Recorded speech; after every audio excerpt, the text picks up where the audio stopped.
Hey everyone, welcome to the Sally Allen podcast. As you know, this podcast is a platform for people to come and share their stories of resilience. And today I'm really excited. Actually, it's my first time having two people, a couple on my podcast, and I'm super excited to have them. We have Mo and Aaron Hofman. And Mo is a spiritual director and a program manager. Did I get that? Project manager. You see, I know, I probably won't get it right. Project manager. I should really let you guys introduce yourself. But Aaron is a pastor, songwriter, and business and life coach. And you know, they've been married for 21 years. They have two children, Maddie and Austin. They're 18 and 16. But boy, they've had such a ride the past 21 years. But I am really excited to hear how this ride started because I know it was pretty amazing. Aaron tried to run away and God brought him back. So tell us about that. Yeah, no, I did not grow up in the church at all. I was the last person that anybody in my high school would ever think would step foot into a church. And I remember these kids kept asking me to come. You got to come. I'm like, I'm not going to your church. Said some few other choice words, but the pastor had challenged these kids at this youth group. Hey, who's the one kid that would never come to church? They said, oh, that's Aaron. And they said, why don't we just start praying for him? And within 3 months, I had a broken hand, rolled ankle, 2 concussions, and mono, and then ended up walking into the church because I couldn't play hockey anymore. And heard a story that I had never heard before about this guy Jesus, gave my life to Christ. And so then, started kind of living my life as a believer in Jesus. And after about a year, all my friends went off to college, and I kind of was stuck in this hometown, Vancouver, Washington, and started kind of like heading back into my old ways, my old life, and kind of questioning whether God was real or not. Got to the place where I was like, I think I'm going to walk away from the church. And I told my pastor, I said, hey, I just don't think God's real. And he goes, well, before you walk away from the church, I want you to pray every day for the next 30 days. God would show you that he's real. And if he doesn't, you can walk away from him forever. And I was like, okay. But I was literally getting on an airplane that next day to fly down to Mexico with my family to go on a vacation with my aunt, uncle, sister, and cousin. And so I would pray every time I get on an airplane. I'm like touching the plane. God, please don't bring this plane down. And so I said, God, if you're real, show me, because I'm going to walk away from you if you don't. And so that's kind of where my story started before her and I met. What about you? Me. So I also didn't grow up in a Christian home as well. And so my story of how I found Jesus is through college and getting hurt. I played Division I soccer, and I needed Jesus in that moment. But going on a plane with friends that were my college buddies that just wanted to have a good time, and I did too. But I wanted it to be different. I wanted to have a good time too. You know what I'm saying? We both wanted good times, yeah.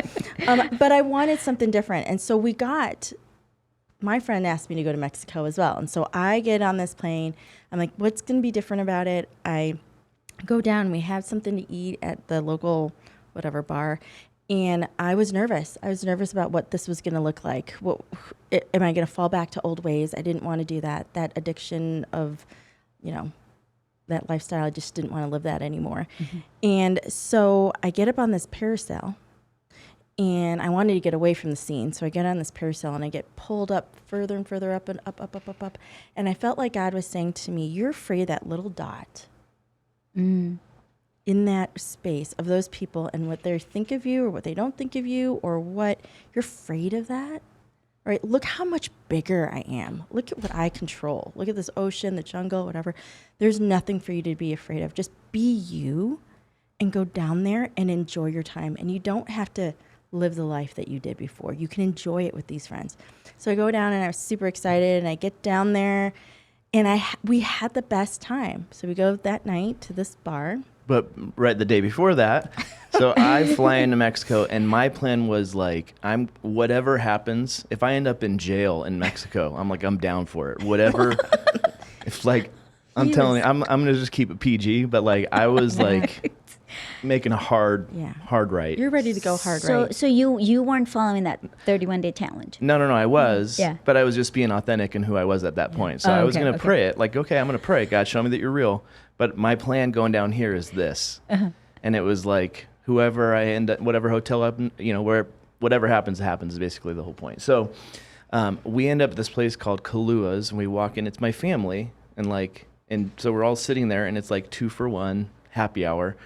And this guy Scott was sitting next to us. We met this guy, and he was like this really cool, nice guy. He's from Colorado. He's like, "Hey, this was Blad. Let's do this tomorrow. Here's my room number. Call me. We'll all go out tomorrow." I was like, "Cool."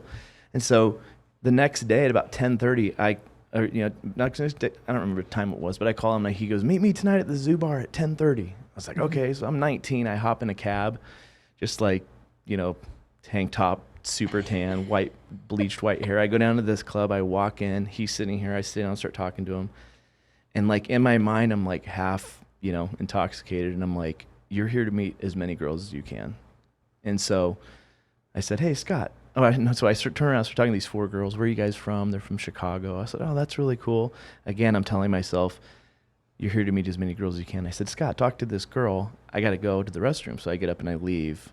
And then I gave a fake name because any good girl would not give a real name. This kid turns around and starts talking to us, and I was like, "What is going on?" And so I gave a fake name, and he introduced me to a friend, and I went over and started talking.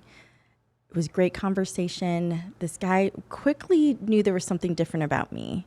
And I think the difference was like I had limits, I had boundaries. I wasn't going to go back to the old life that I had. Right. you weren't going to let him pour tequila in your throat and shake your head. No, I wasn't Blowing the into whistle. that. Yeah. No, we weren't doing that. Dancing on the table. Dancing.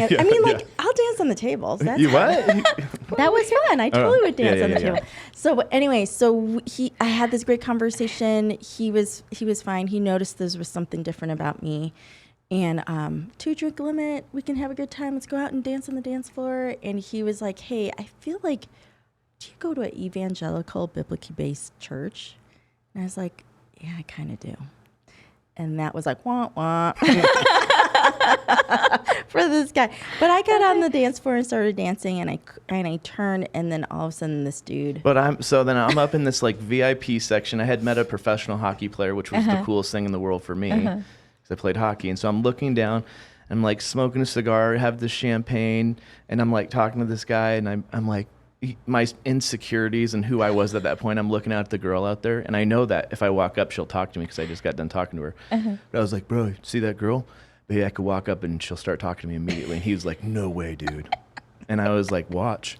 And that was literally the last time I talked to that guy. So I go down onto the dance floor. We start dancing with her. And I said, "Hey, let's grab a drink." So we walk over. In Mexico, I was legal. Okay, I was 19. I was 18. You can drink there. So anyway, so we sit down. We get a drink, and I said, "This is a really weird question in a bar, but have you ever heard of Willow Creek Community Church in Chicago?"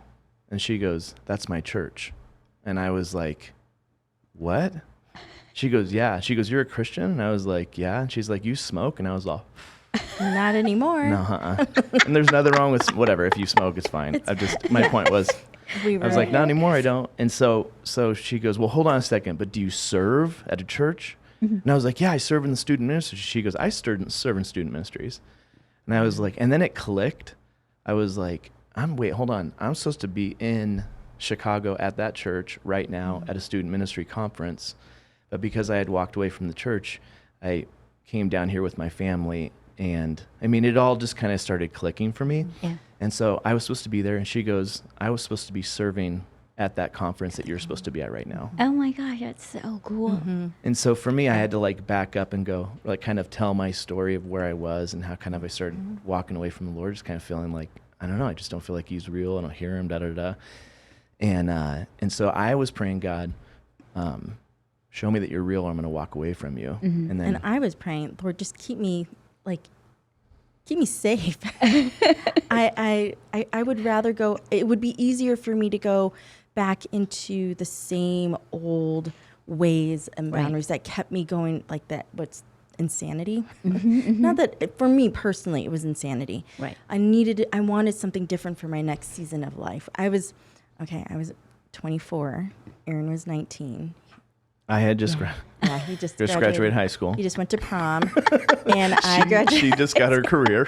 And I'm in my career. And dude, in my mind, I'm like, this is freaking awesome. Yes. And in my mind, I was like, what the heck is going on? I never talked to anyone who's younger than me or that Right. is In like the club, it's like, Yes. I'm like, you smell me No, right no. around, baby, right? okay, that wasn't the song, but that's okay.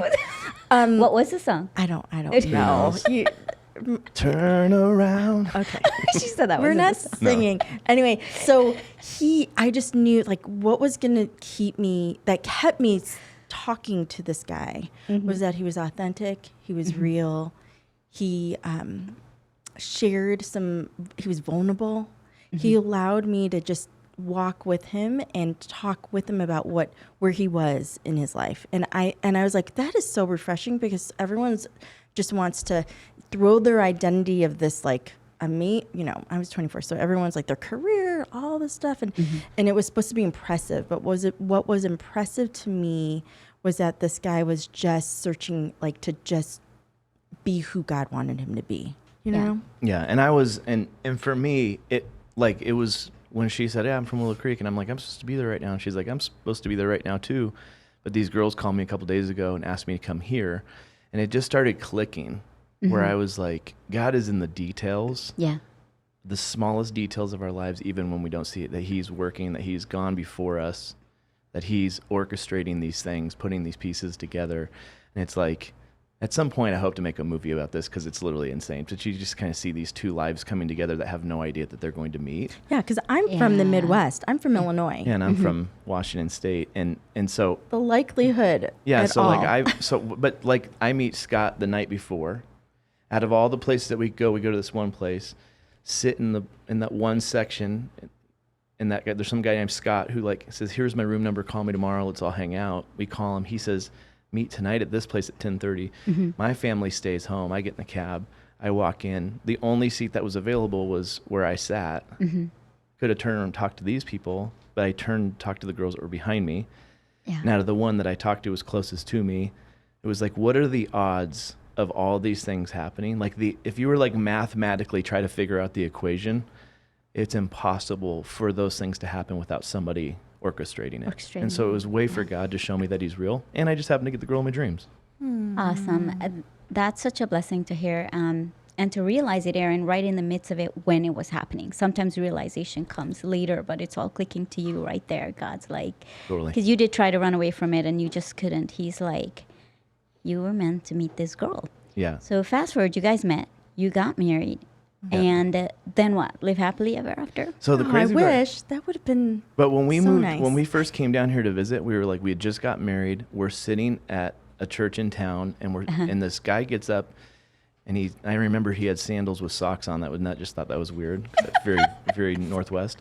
And but he gets up and he goes, "Hey," he goes, he was like doing the announcements, and he goes, "This isn't we're not this type of church." And Mo and I had just had a conversation like, well, this is nice. Maybe we should move to Vegas. Like, this is really nice here. It's a cool church. And he says, I feel like there's like a newly married couple in here that they're questioning whether they're supposed to move to Las Vegas or not. And I just want you to know, if you're newly married and you're considering moving to Vegas, God wants you to know that you're supposed to move to Vegas. And we look at each other and we're like, okay. We're moving we to went Vegas. back home. We packed our stuff. Drove to Vegas. Well, we got married first, right? And then, so we're married. Where do we go from here, Mo?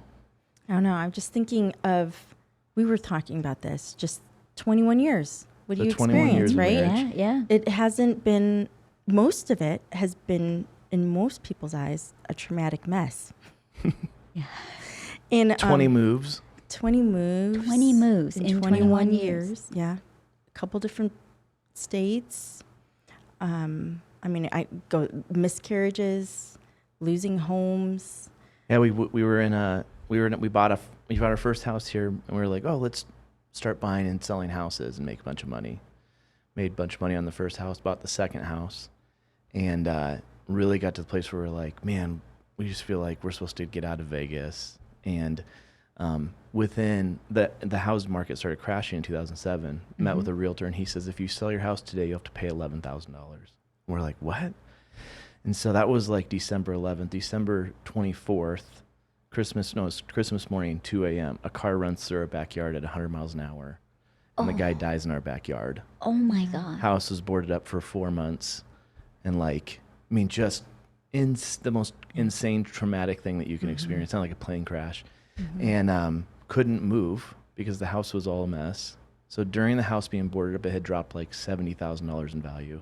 And basically, we walk away from it and we move up to Running Springs, California, to this camp that she was the program director for up there. But we were talking about this list, right, when we were coming to know that we were going to come see you. And we're like, most people's marriages don't survive those things. It's Yeah. just Right. easier to walk away because it's so hard. The heartbreak is so real. The trauma that you experience with each other is just like, you can't even console each other. Yeah, You know? yeah. But the one thing, just like when we met, God was in the details. And he took those moments that were so hard and horrific. I mean, our daughter we were in a head-on collision. I've had cancer. I mean, just different things, right? And he has stayed in the details and grew our faith.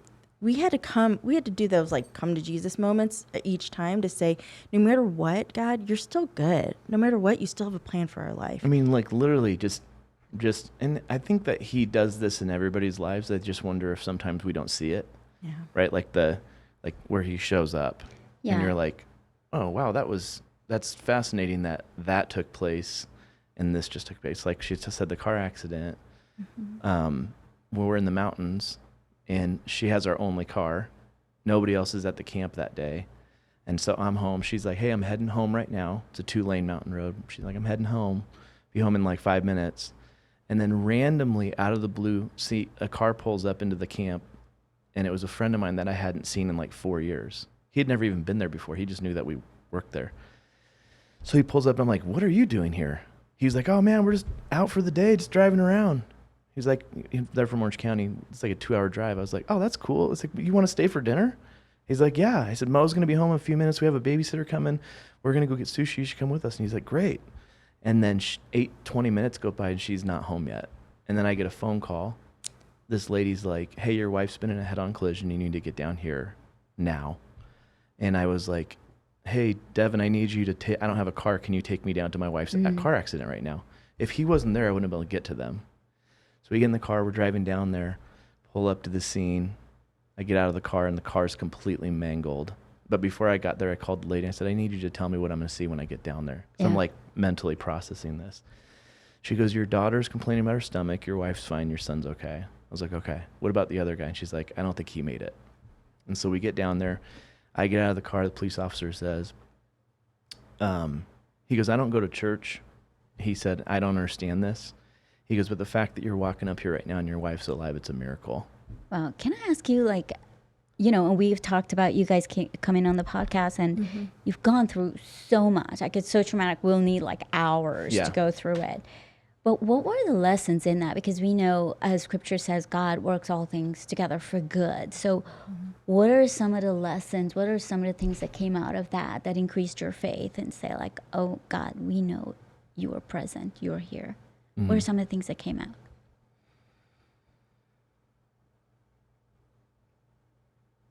What do you think, Aaron?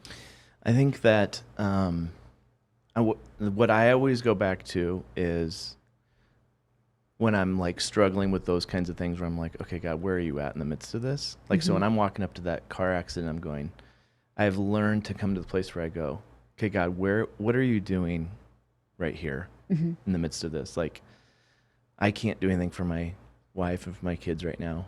Only thing I can do is go pick up my son. And so I'm just like asking, like, what are you doing in the midst of this? And so just trying to be aware of what's happening around me. Also, I think the big one from that I feel like that we've learned from the car accident piece was when we had to send Maddie off to surgery, and we really thought like she wasn't going to make it through surgery.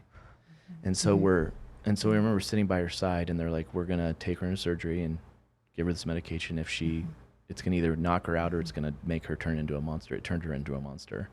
So the last thing that we saw was her being wheeled off, screaming, and and we're going, just falling apart. But there, we just kind of both said, okay, God, like, what are we going to do? Like, walk away from you because we're angry? And just try to do this by ourselves, or are we going to follow you? And we both just kind of committed there, just said, no matter what, whether you take our daughter from us today or you give her back to us, we will follow you. You know, for that moment, I remember before she was wheeled away, my preparation to come down. Aaron called me 6 a.m. and he was like, hey, you need to come down. The doctors are looking for you, for me. We have to sign off. Maddie is internally bleeding and she doesn't have the surgery. She's going to die. And my friends that were taking care of was settling me in for the day. And I get this phone call and Aaron's telling me this. And I took the phone off my ear and I just said, I can't hear a word Aaron's saying. Could someone please hear what, I don't know what he's saying. Could someone talk? And then I wailed like any mother would for their child. She was 4 years old. It was like, Lord, you're going to take my 4-year-old. Like let's be real. Yeah. I was angry. It was unfair. It wasn't supposed to happen this way. It was my fault because I was driving. Like I was going through all the feels of it. And I was wailing like and yelling at God. And then literally I had a friend just like straddle me and like hit, like, wake up, like you got to go down. Your daughter needs you to go down right now. We got to get down there. And all of a sudden in that moment, I felt like God just said, she's my daughter too. And I realized like I had a choice. I could live my life being angry, resentful, all those things. Or I can say, oh, you know how I feel then, God.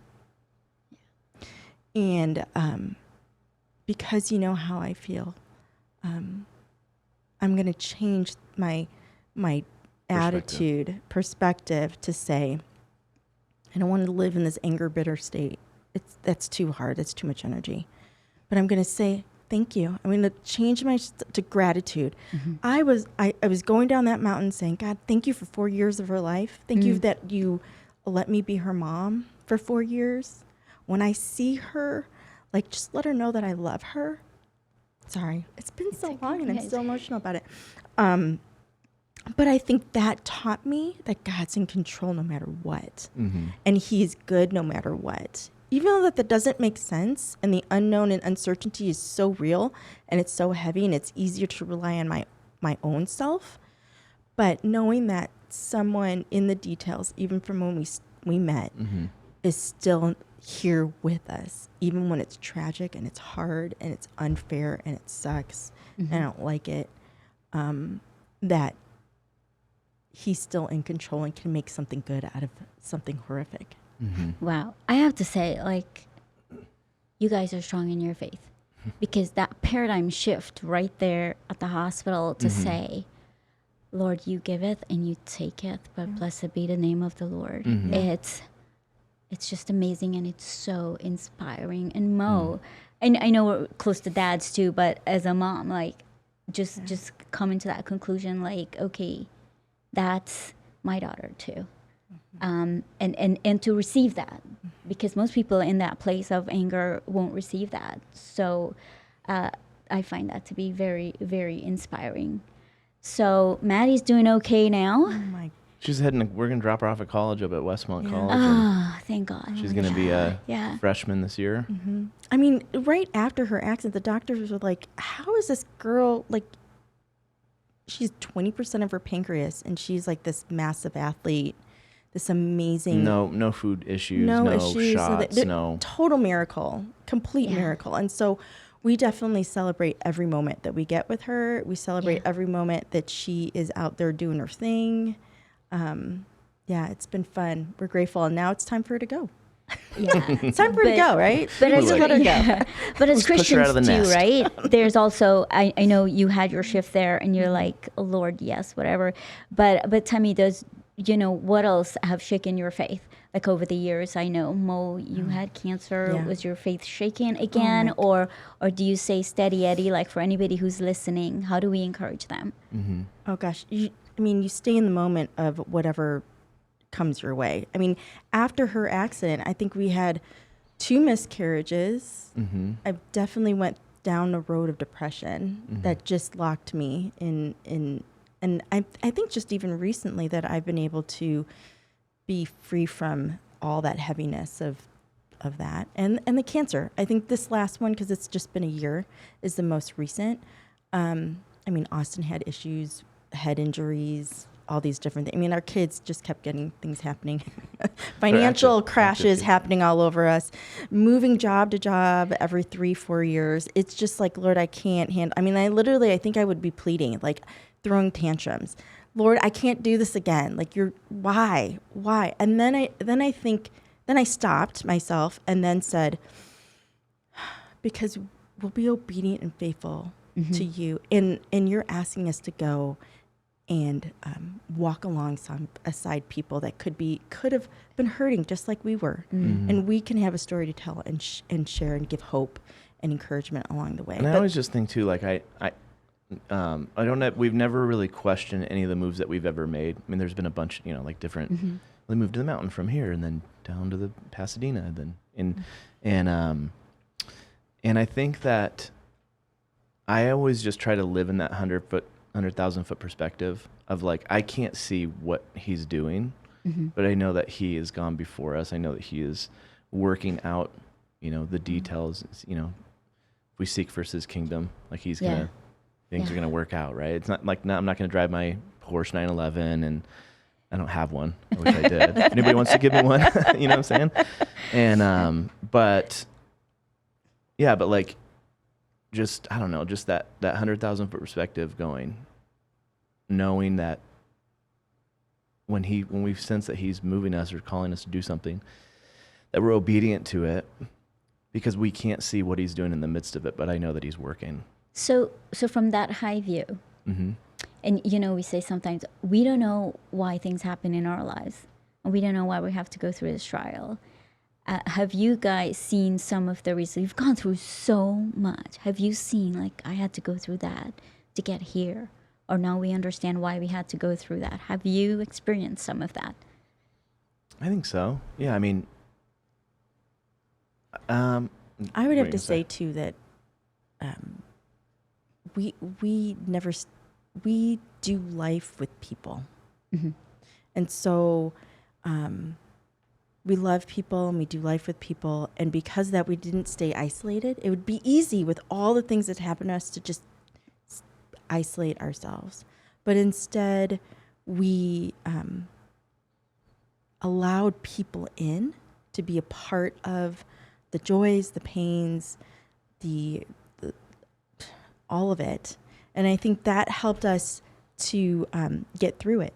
Because when people saw us struggle, they helped us. They said, hey, I see you guys. They didn't allow us to go down the dark path. So I would say if someone's listening and you're going through a dark path, don't do it alone. You don't have to. You think you do. You think you have to bear it yourself. But there's people that love you and want to encourage you.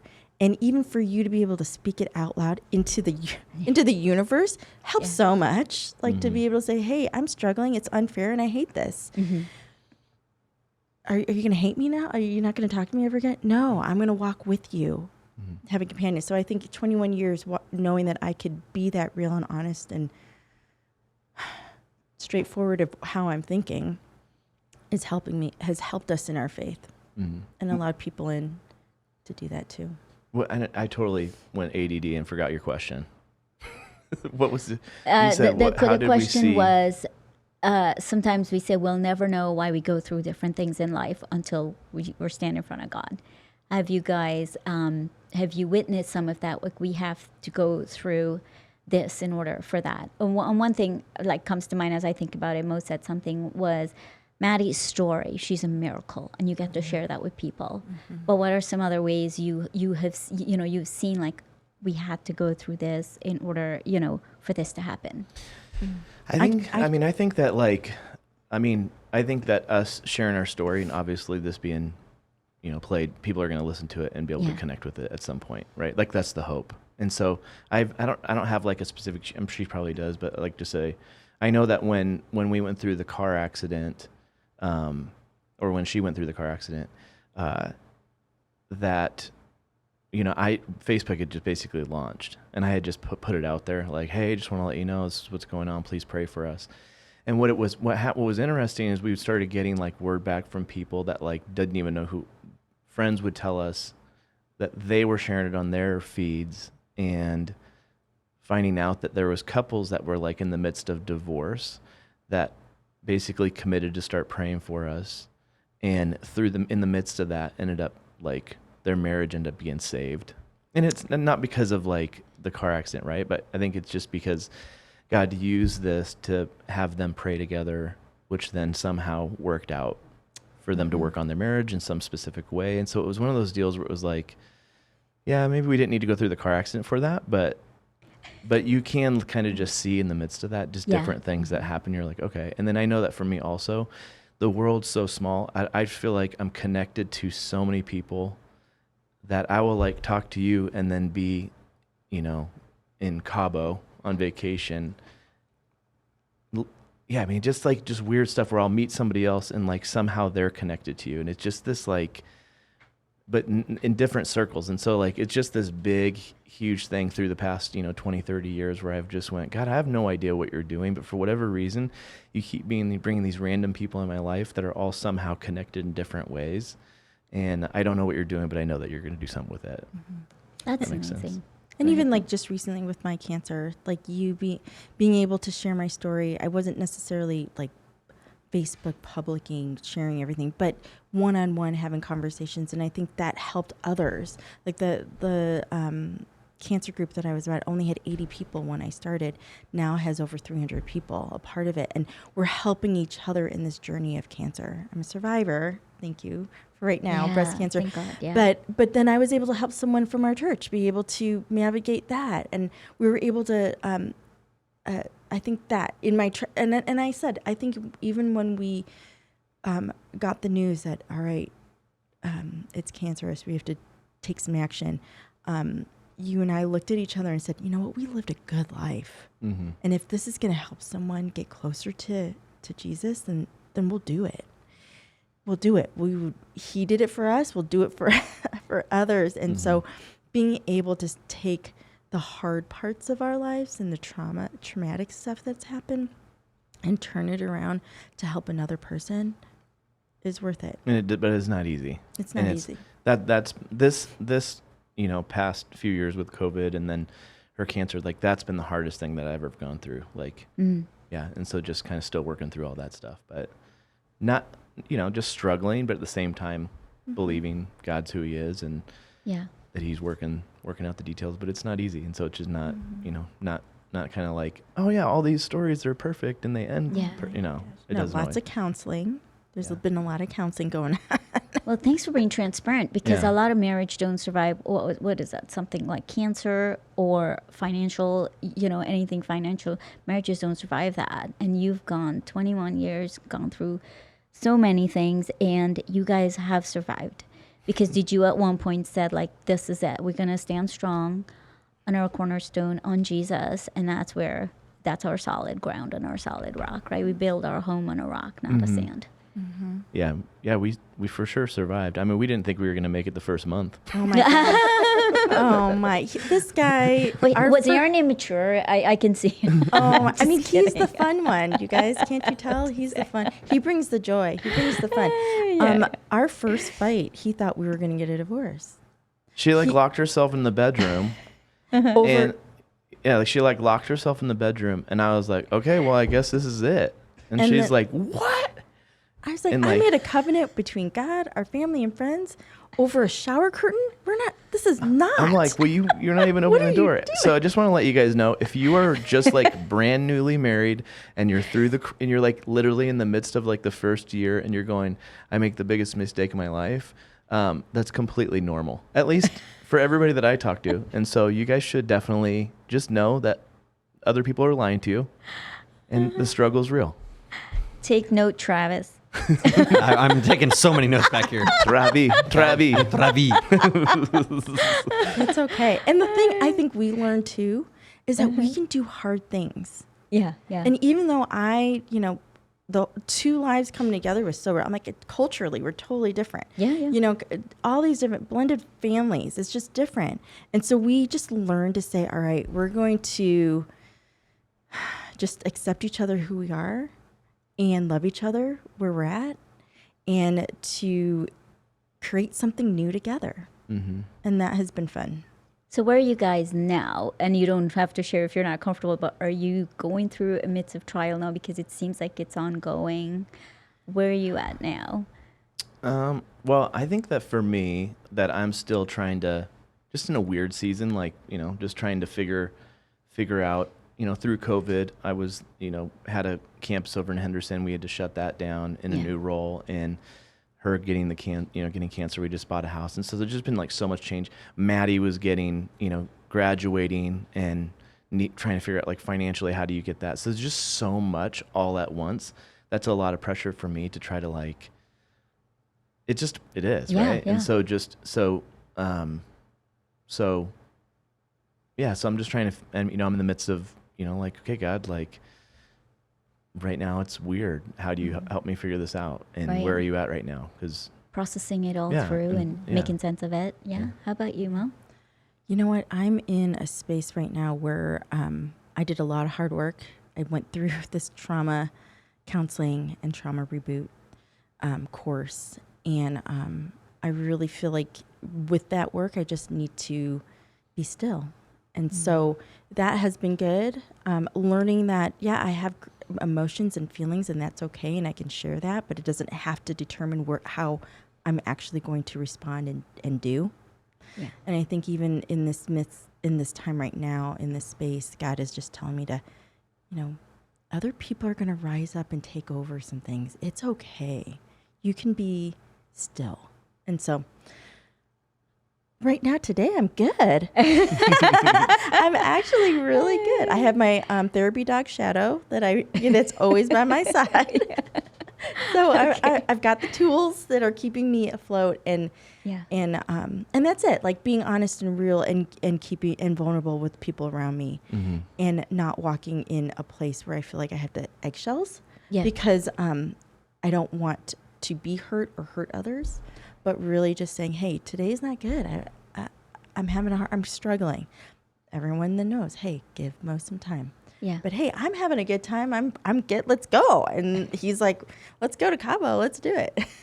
I just love that, Mo. With all the words you've been saying, I'm focusing on your story, but the words that are popping in my head that I love, you guys are honest, you're vulnerable, you're open, you're not afraid to ask for help, and you're not afraid to share your faith and put it out there like this is what God is doing in our lives. So I am so blessed, like you are being like that on this podcast, because sometimes we think this Christian life is a perfect thing, right? And we expect people, okay, you're Christian, you need to be perfect, and we're so far from it, right? Tell us a little bit about that.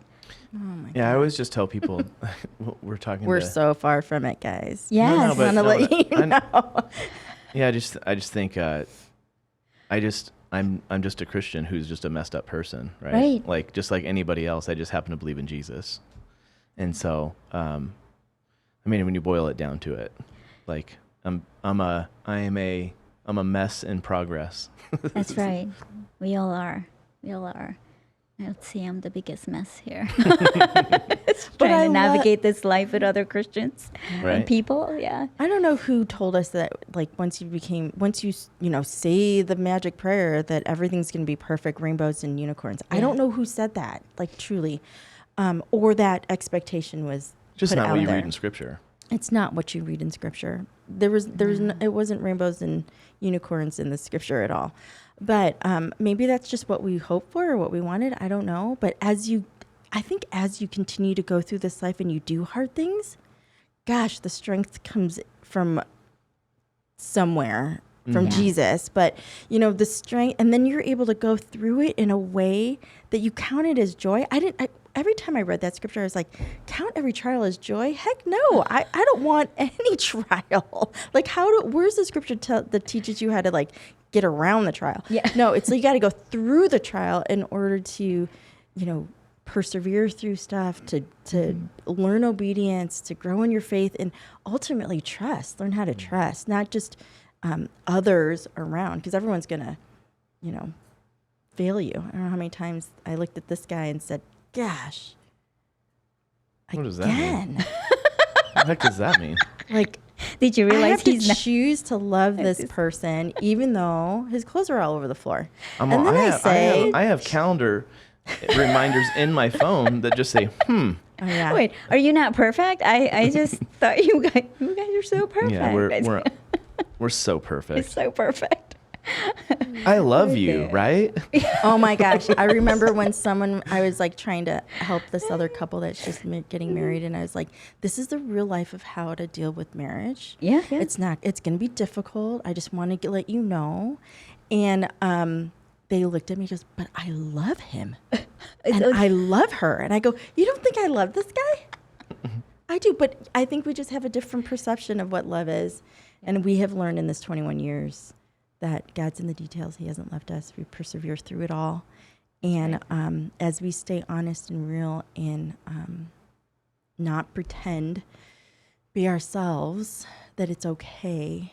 And we just walk it together. Like, it's so much better together than, not being together, I think. I don't want to start, Sally, I don't want to try to do this over again. I don't want to. No, I don't want to go back to Mexico, find my guide. I'm just joking. Well, Mo, that was a perfect takeaway. Aaron, what's your takeaway today? What's the takeaway for our audience?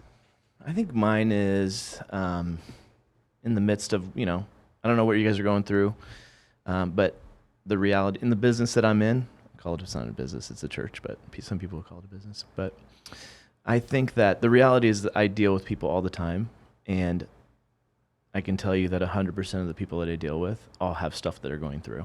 Mm-hmm. And so anybody that's watching this, you guys are going through stuff, and that's the reality. So whether it's financial or relationships or cancer or whatever it is, you're going through something. And whether you're sharing it with somebody, I know that you're going through it. And so for me, it's just reminding myself the experience that I had in Mexico, which was I was walking away from God saying, I don't think that you're real. Yeah. And then praying, God, show me that you're real. And when I didn't think that he would, he showed up. And it was, again, a miracle mathematically how it came together. It's just impossible for that to happen. And so it was one of those things that gives me the faith to go, okay, God, like, even when I can't see you're working. And so whenever I'm going through hard stuff, I go back to those moments, or I go back to the, when Maddie's being wheeled off and just saying, no matter what, I'm going to follow you because you've been faithful to me. Mm-hmm. So I love that. And I think my takeaway is today, allow people to be there for you. No matter what you're going through. I sometimes tend to just pull in and not have people there. Just allow people to be there for you, be open, be vulnerable, and allow them to help you. There's no shame in that. There's actually strength in that. I really want to thank you guys for being on the show today. You have strengthened my faith. Your transparency and just being vulnerable is just amazing. I hope you plan to do this more because it's very inspiring. Yeah, no. It's very inspiring. This is the first time that in 20 years that we've publicly, we've always known that we're going to start sharing our story at some point, probably similar to this, but so you're our first person to allow us to be on your... I'm honored that you chose my podcast to be first on my podcast. And if you're listening to this, I hope that it inspires you. Thank you, Aaron and Mo, for being on the podcast today. And want to thank Sticky Paw Studios in Travis. Ravi. Thank you. And thank our listeners. If you like our podcast, please rate, review, and share with your friends.